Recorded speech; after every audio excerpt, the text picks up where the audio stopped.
क्या आपको नहीं लगता कि हमारे यहाँ जो डिग्री होती है मेडिकल कॉलेज में एमबीबीएस की, उसमें एक सब्जेक्ट आयुर्वेद, यूनानी या होम्योपैथी पढ़ाना जरूरी है? हाँ जी। ये जो आयुर्वेद है, होम्योपैथ है, यूनानी, ये ना केवल मेडिकल कॉलेज में, ये हर बच्चे को आना चाहिए। तो ये सारी चीजें अगर स्कूल लेवल पे पढ़ाए तो बच्चा जब 12वीं करके निकलेगा तो वो एक डॉक्टर बन के निकलेगा। उनके 5 साल की डिग्री कोर्स में जो न्यूट्रिशन के बारे में नॉलेज है वो सिर्फ 7 पेजेस का है, 7 पेजेस। उनको न्यूट्रिशन का उतना ही ज्ञान है जितना कि एक आम इंसान को होता है, लगभग शून्य ज्ञान है। नमस्कार, D5 चैनल हिंदी देख रहे दर्शकों का मैं वंदना स्वागत करती हूं। आज हमारे साथ जुड़े हुए हैं डॉक्टर विश्वरूप चौधरी। डॉक्टर साहब, आपका बहुत बहुत स्वागत है हमारे इस प्रोग्राम में। Thank you Vandana, thank you, धन्यवाद। पहले अंग्रेजों ने मैक्स मूलर को लॉन्च किया। वह संस्कृत का ज्ञाता था पर था जर्मन। उसने भारतीय आयुर्वेद के साथ साथ उपनिषद में कई ऐसे बदलाव किए जो भारतीय संस्कृति, विशेष रूप से आयुर्वेद के लिए खतरनाक थे। बाद में मैकाले और हैमिल्टन को लॉन्च किया, जिन्होंने की शिक्षा पद्धति को ही बदल दिया। अब हम इसका नुकसान भोग रहे हैं। डॉक्टर विश्वरूप, आप हमें ये बताइए कि क्या हमारी शिक्षा नीति के अंदर जो अमूलचूल बदलाव होने जरूरी थे, और अगर ये आयुष मंत्रालय इस पर क्या काम कर रहा है, क्या वो ठीक से काम कर रहा है? हाँ, ये बदलाव जरूरत नहीं थे। हमारा जो शिक्षा थी वो अपने आप में कंप्लीट थी, पहली बात। और जो आयुष क्या कर रहा है, आयुष यही कर रहा है कि कोई काम ना करे, कोई काम कर ना पाए, इसी बात का ध्यान रख रहा है। आयुष मंत्रालय तो खुद का दुश्मन है। वो तो आयुर्वेद आगे बढ़े, नेचुरोपैथी आगे बढ़े, यूनानी आगे बढ़े, इसके लिए वो कुछ भी नहीं कर रहा है, जीरो कर रहा है। आज 6 साल हो गए आयुष के आए। आयुष के आने से पहले जो स्थिति थी, आज स्थिति और खराब है। मैं लगातार 6 साल से लगातार क्लोजली वॉच कर रहा हूँ आयुष के एक एक स्टेप्स। तो वो एक रोड़े की तरह काम कर रहा है। कोई भी काम हो, आयुर्वेदाचार कुछ करना चाहे तो आयुष इतने सारे कंडीशन लगा देता है कि वो ना कर पाए।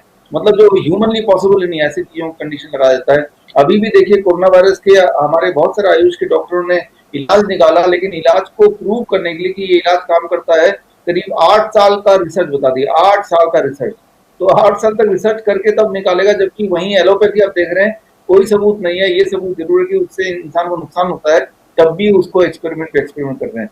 तो हालात बहुत खराब है। आयुष की जो काम करने का तरीका है वो आयुर्वेद को रोकना है, ये तो साफ जाहिर है।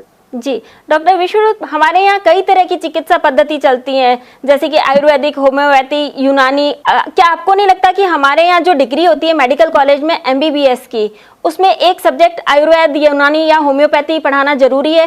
हाँ जी। ये जो आयुर्वेद है, होम्योपैथ है, यूनानी, ये ना केवल मेडिकल कॉलेज में, ये हर बच्चे को आना चाहिए। तो मेडिकल कॉलेज में जरूर आना चाहिए, लेकिन यहाँ दिक्कत क्या है, जो यूनानी है, आयुर्वेद है और होम्योपैथ है, नेचुरोपैथ, ये एक ही प्रिंसिपल पे काम करती है कि इंसान की इम्यूनिटी को बढ़ा दो।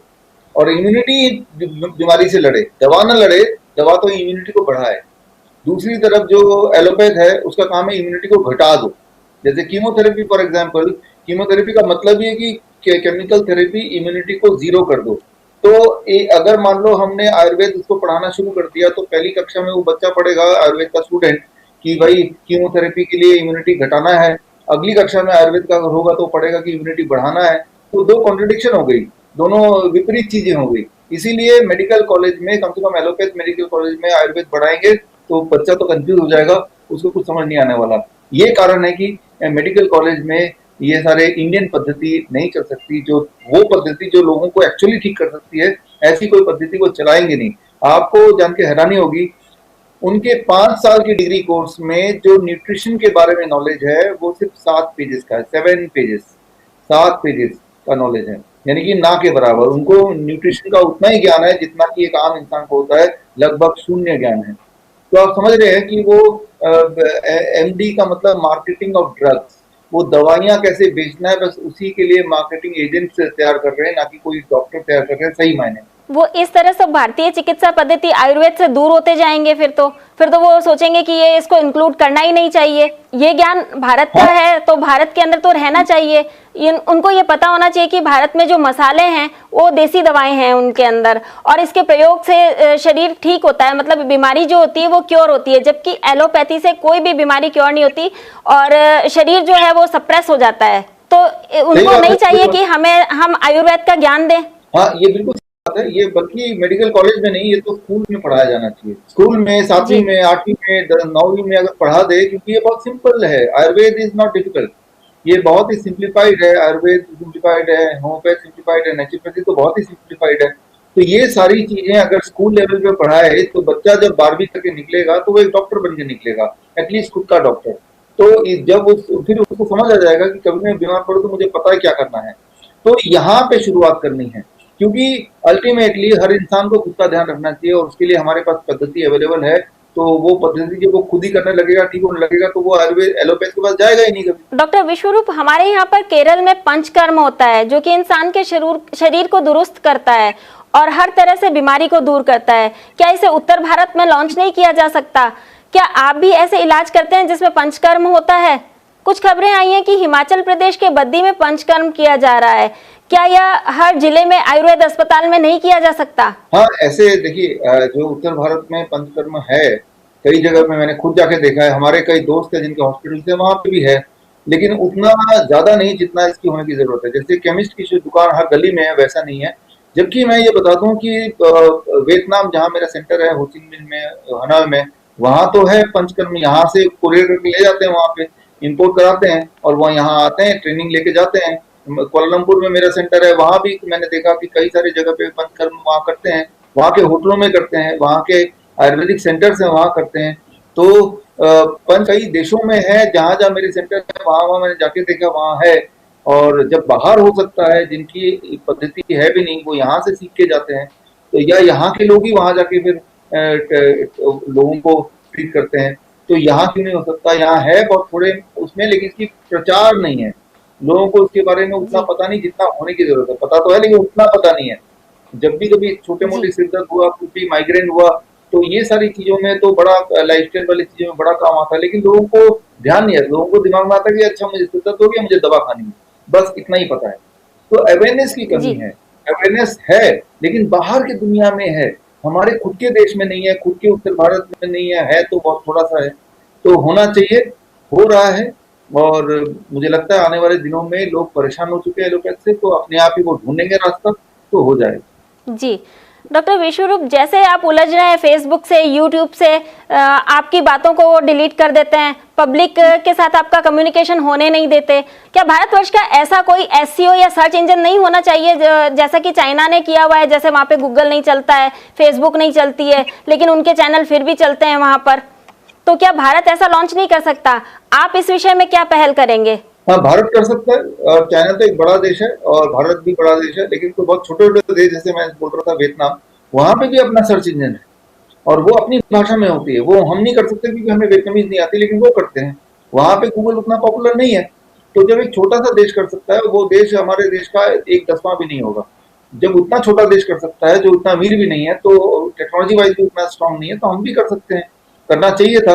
लेकिन हमारे यहाँ पे जो एक रिवाज है, जो पॉलिटिशियंस हैं, उनका ध्यान ही कहीं और है। उनका ध्यान इसलिए कि वो अपनी कुर्सी पे चिपके हुए हैं और गुलामी की आदत पड़ी हुई है, इसलिए यहाँ पे नहीं है। अब ये कि रही सवाल मेरे पहल करने की, हमने अभी कुछ समय पहले, 1 साल हो गया, हमने अपना ऐप लॉन्च किया, डायबिटीज 72 करके नाम करके। आपको दिख जाएगा गूगल में भी, प्ले स्टोर में, एप्पल में भी मिल जाएगा, एंड्रॉइड में भी, सब जगह मिल जाएगा। और वो 50,000 लोगों के इस वक्त होगा या 60,000 लोगों के मोबाइल में इस वक्त होगा वो डाउनलोड करके। तो हम वीडियोस वहां भी डालते हैं ताकि वहां से लोगों तक पहुंचे। उस कम्युनिकेशन को कोई रोक नहीं सकता, राइट, या फिलहाल। लेकिन ये कि आने वाले दिनों में हमें और कुछ, क्योंकि वो भी गूगल का प्लेटफॉर्म में देखा जाए तो आने वाले दिनों में ये इतना बड़ा, इसमें हर इंसान को जोड़ के करना पड़ेगा। लेकिन लोग सीख भी रहे, जैसे डिलीट हो रहा है, मेरा वीडियो डिलीट हुआ, फिर अकाउंट डिलीट हुआ, ये और लोगों के साथ भी होगा। जब लोगों के साथ होने लगेगा भारत में, तब उनकी समझ आएगी कि जो हम फ्रीडम सोच रहे थे, फ्रीडम ऑफ स्पीच, एक्चुअली ये गुलामी है। ये जब समझ आ जाएगी बात, तो वो ऑल्टरनेट ढूंढेंगे, ऑल्टरनेट बनाने की तब कोशिश करेंगे। अभी तो कंफर्टेबल बैठे हैं, अभी लगता है कि ये हमारी जायदाद है, जो कि हमें कंट्रोल करने के लिए, ना कि हमें फ्रीडम देने के लिए। ये बात तो समझ आएगी धीरे धीरे। डॉक्टर विश्वरूप, आप हमारे चैनल पे दोबारा कब आएंगे? क्योंकि हमारे दर्शक अपने सवालों के जवाब चाहते हैं आपसे। बहुत जल्द आएंगे, जब आप बुलाएंगे हम जरूर आएंगे। जी डॉक्टर विश्वरूप, आप हमें ये बताइए कि अगर किसी को सडन अस्थमा अटैक हो जाता है तो उन्हें क्या करना चाहिए? ये हमारे दर्शक ने भेजा था एक सवाल। देखिए, जो अस्थमा के पेशेंट्स हैं, सडन का मौका जी पहले तो ना दें, राइट। जो पेशेंट है जिनको अस्थमा टाइप इलनेस ऑलरेडी है, उनको पता है, तो वो आज से अभी से वो अब हल्दी हल्दी के टुकड़ा ले, इतना छोटा सा, नाखून के इतना, उनके जो थंब का साइज का इतना छोटा, और सुबह उठ के एक टुकड़ा खाली पेट चबा चबा के खा लें, लंच से पहले एक टुकड़ा चबा चबा के खा लें, डिनर से पहले भी खा लें। ये 3 बार, ये 3 गोलियां हो गई उनकी, ये दवा है उनके लिए, राइट। ये कर लें। जी साथ में रोज सिट्रस फ्रूट खाएं। सिट्रस फ्रूट आप समझते ही हैं, मौसमी है, संतरा है, या पाइनएप्पल है, जी थोड़ा सा खाएं। पाइनएप्पल है तो थोड़ा सा खाएं, संतरा है तो कम से कम 1-2 संतरे खाएं। ये दूसरा। तीसरी चीज, वो डेयरी प्रोडक्ट वगैरह छोड़ दें। ये तीनों चीज आज से कर देंगे तो वो सडन अटैक वाली बात वहां तक पहुंचेगी ही नहीं, और धीरे धीरे अस्थमा ठीक ही हो जाएगा। तो तैयारी अभी से करनी पड़ेगी। वो स्थिति ना आए, जी तो अभी करेंगे तो हफ्ता 10 दिन तक ऐसे लेवल पे पहुंच जाएंगे कि वो स्थिति आ ही नहीं सकती। जी डॉक्टर विश्वरूप, क्या मोटापे से अस्थमा का कोई संबंध है? डायरेक्ट संबंध नहीं, लेकिन ऐसा है कि कई बार जब इंसान जब मोटा होता है तो उसके हार्मोनल इम्बैलेंस हो जाता है, हार्मोनल इम्बैलेंस हो जाता है, तो फिर बॉडी का हर ऑर्गन में इफेक्ट पड़ता है, उसके लंग्स में भी इफेक्ट पड़ता है, और अगर उसके लंग्स पहले से ही कमजोर हैं किसी भी जेनेटिक कारण से या किसी और कारण से, तो फिर अस्थमा तो क्या कोई भी बीमारी हो सकती है। डॉक्टर विश्वरूप, इसका शुगर से भी कोई संबंध है अस्थमा का? नहीं, शुगर से कोई संबंध मैंने तो नहीं देखा। मैंने देखे बहुत सारे हमारे अस्थमा के पेशेंट हैं, बहुत सारे हमारे शुगर के पेशेंट भी हैं, लेकिन ऐसे बहुत कम है जी कि जो अस्थमा और शुगर दोनों हुआ है।